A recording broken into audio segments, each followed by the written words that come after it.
What's up, everyone? Welcome back to my channel. Today's video is the Never Seen It series because sometimes I watch movies that I've never seen before in my entire life, and I'm here to let you know my thoughts and opinions about them. Do I love them? Do I hate them? And most importantly, do I recommend them to you? Now, there's always the best of the batch and there's always a worst. Everything else falls in between. So before I get into showing you what I've been watching lately, if you are brand new here on my channel and you love and adore physical media and everything to do with movies, then consider hitting that red subscribe down below as well as that like button, but most importantly, the notification bell so you don't miss anything in the future. So what did I love the best out of this most recent round of movies? And I gotta say, it's a great looking box set. Wild Things Arrow box set. Now, keep in mind, I have seen Wild Things before, but it's been a really long time. So whenever that happens with a film that I have seen, but not for a while, I always put it back into Never Seen It series circulation. That's what I like to call it. But this box set is absolutely incredible. I highly do recommend that you pick it up. I chose to get the Steelbook, but there's also a regular 4K version if you want that one, and they all look different. So Wild Things. The best thing about Wild Things is that you really don't know where the storyline is going. You think you know, but you have no idea. It's full of so many twists and turns. You kind of get whiplash watching it because okay. Like, you think you know, but it just throws you around and unexpected all the time in this film. Even right up until the very end, where they're rolling the credits, they start showing you more scenes where it's revealed what really happened, who was the true mastermind of everything, of the entire film. And it's highly enjoyable. Now, I will warn you, if you've never seen this movie ever, it's a little racy. It's a lot racy. You have a threesome sex scene with Matt Dillon, Denise Richards, and Neve Campbell. But not only that, there is a full frontal nude scene of Kevin Bacon. So I did want to make you guys aware of that if you have not seen the movie before, so that way you're not completely taken by surprise by it, because it can be a little shocking. It is a little like, whoa, what am I watching? But then it bypasses quickly and you're on to the next scene. So Wild Things, always good to watch. Always a good one. And I love that box set. Let's move on to Parker with Jason Statham and Jennifer Lopez. I love movies like this with Jason Statham. This is his wheelhouse. This is the genre that he thrives in. It's like a heist movie, and he's getting revenge for the people that double-crossed him. Now, J-Lo is introduced in this movie kind of like, I don't know, like 45 minutes. It seems very late into the movie that her character is introduced. But I gotta be honest, I don't think her character was really needed in the movie. I would have rather just focused on Jason Statham, to be honest.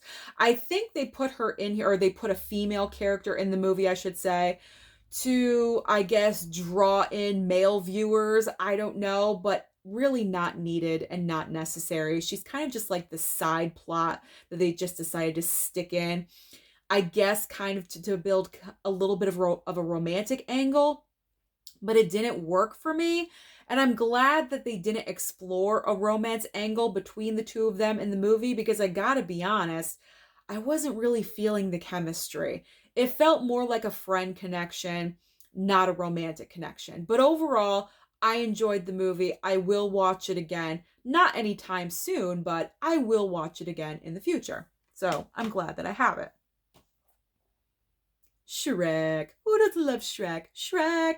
It's summer blockbuster month here on my channel. This was one of the biggest summer blockbusters in most recent years, so obviously I wanted to watch it. I haven't watched it since I bought the Steelbook, so this was a great time for me to watch this film.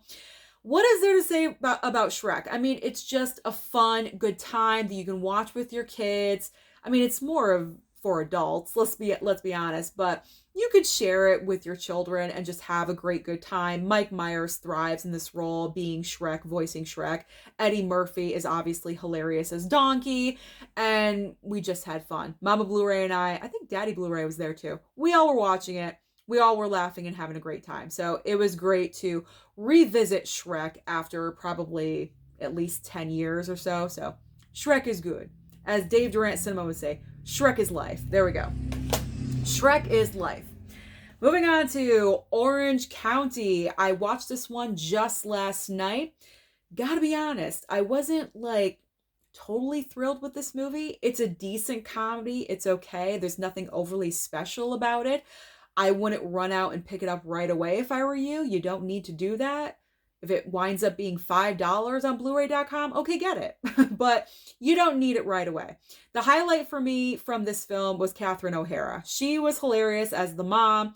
Jack Black was okay, but kind of like his regular shtick. Like nothing brand new or outstanding in this movie, so it was all right, but it is a quick watch. I will say that. It's about 82 minutes. So if you need something quick, go with Orange County. There you go. You might not laugh hysterically, but it can bypass your time. I will say that. Single White Female. Ooh, one of the best obsession movies out there from the 90s. I have not seen this film in so long, so it went back into the rotation. Jennifer Jason Leigh plays such a wonderful psychopath. It's like her, Alicia Silverstone, and Glenn Close are like top 3 for me. They're so great.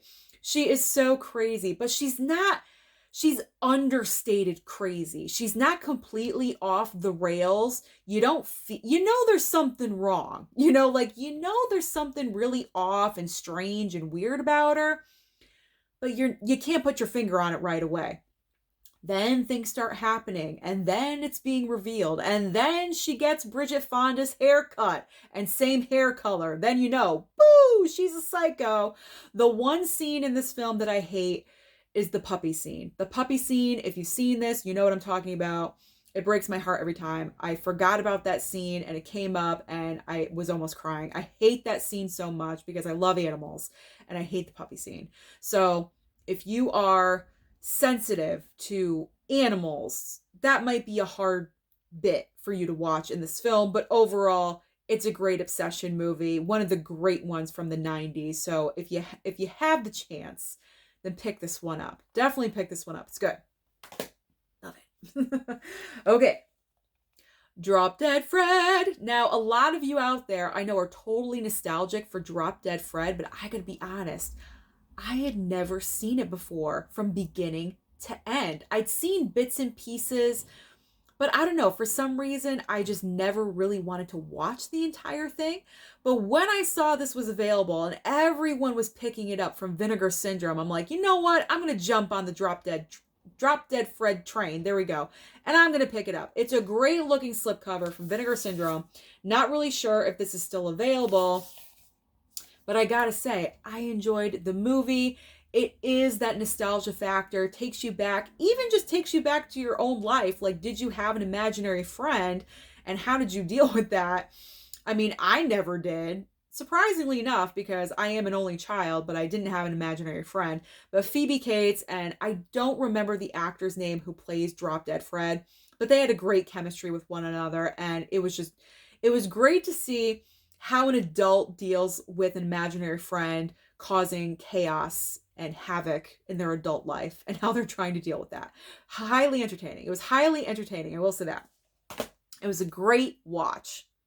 Okay, moving on to Meatballs. Now, when I picked this one up, I thought for some reason it was going to be raunchy, like American Pie, along those lines. And sometimes you just want something like that, So I popped this in and I'm watching it, and it's actually kind of wholesome because Bill Murray is playing like the most popular camp counselor at the camp, and he befriends this kid that doesn't really have any friends, and he's kind of an outcast, so they become buddies.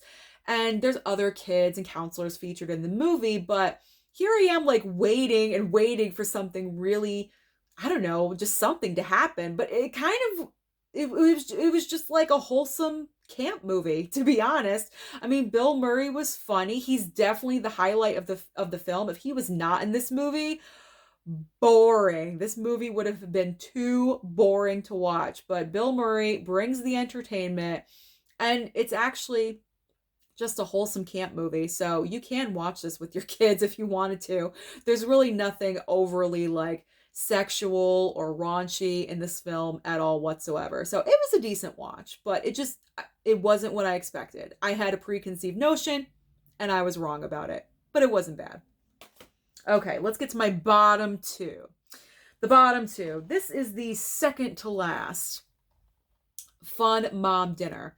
Now, I picked this up at Big Lots. I took the chance on it because Toni Collette is in this movie. She's a great actress, one of my favorites, and she's usually pretty spot on and consistent with her material. So I thought, you know what?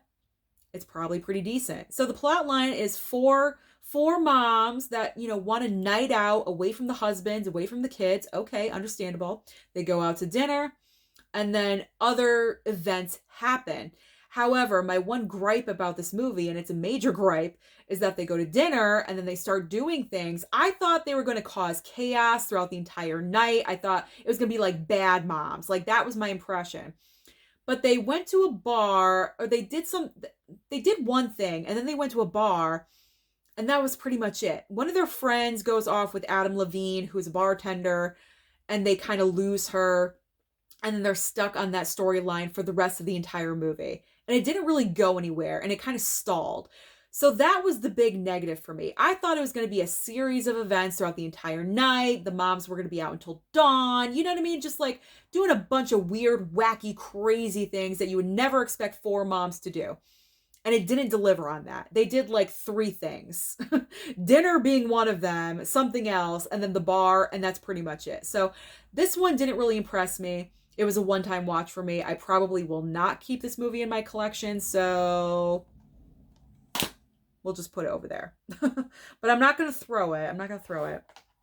But the one I just was not that thrilled with was Intersection. But I'm not going to throw this movie because I didn't absolutely hate it. I'm not going to make an I hate this movie video on Intersection. But I was just bored with it. It's a boring movie because Richard Gere is playing kind of this guy that's a player. I mean, he's married or separated or divorced from Sharon Stone. I'm not even really sure where they're at. If they're really divorced or are they just separated. But they're separated or divorced. And he's kind of moved on with a different woman with his current girlfriend, but he can't fully commit to her. He doesn't want to get married yet. He's making excuses why he doesn't want to build a house with her. He's kind of gravitating back towards Sharon Stone at one point. So it's kind of confusing. Like, Richard Gere, what do you want to do? Like, who do you want to be with? And that was pretty much the entire plot of the movie. It was just really boring. It was just boring. And then at the end, there's an accident. And you kind of, I guess, you get the lesson of, like, just like, don't waste time. I guess is the lesson of the movie. Don't waste time. Like, do what you need to do. Don't be bouncing back and forth. I honestly don't know. It's a little, not confusing, but it's just underwhelming and boring. So I can't really recommend that you pick up Intersection.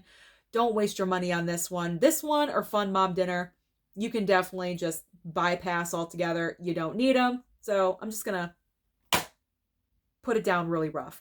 So that is everything that I've been watching lately. So let me know down below, what have you been watching lately that you've never seen before? Don't forget to like and subscribe before you leave, and I'll see you next time.